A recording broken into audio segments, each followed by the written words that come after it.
전국에선 지금 어떤 소식들이 화제일까요? 우리 고향 소식을 지역신문으로 알아보는 클릭 전국은 지금 순서입니다. 먼저 부산일보 보겠습니다. 부산 북항 재개발의 핵심인 복합리조트 개발 사업이 사실상 무산됐다는 소식입니다. 부산항만공사가 외국인 카지노가 포함된 복합리조트 개발 사업자 공모를 마감한 결과 공모업체가 한 곳도 나타나지 않았습니다.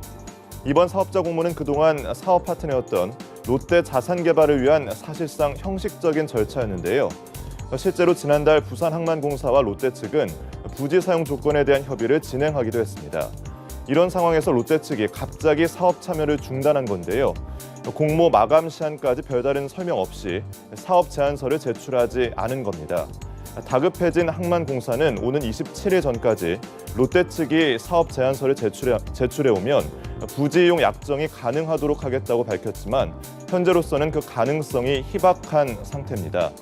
이 같은 소식이 전해지자 롯데의 무책임한 자세를 질타하는 목소리가 높아지고 있는데요. 지역 관광업계도 부산시는 물론 시민 전체를 우롱하는 처사라며 비난하고 나섰습니다. 다음은 광주일보 보겠습니다. 광주에서는 서민을 상대로 생계 자금을 가로채는 대출 사기가 기승을 부리고 있다는 소식입니다. 이번에는 외국인에게 약한 한국 사람들의 심리를 이용한 사기 수법이 등장했는데요. 최근 광주지검이 여성 취업 준비생들을 유인해 대출을 받게 한 뒤 이를 가로챈 일당 22명을 검거했습니다. 이들은 외국인 대출을 위해 명의를 빌려주면 수고비를 주고 채무는 나중에 해당 외국인에게 이전하겠다고 속인 뒤 피해자들 명의로 7억 원을 대출해 가로챈 혐의를 받고 있습니다.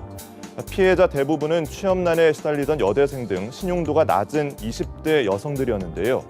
검찰은 최근 경기 침체에 신용 불량자가 늘면서 급전이 필요한 서민을 대상으로 한 대출 사기가 기승을 부리고 있다고 말했습니다.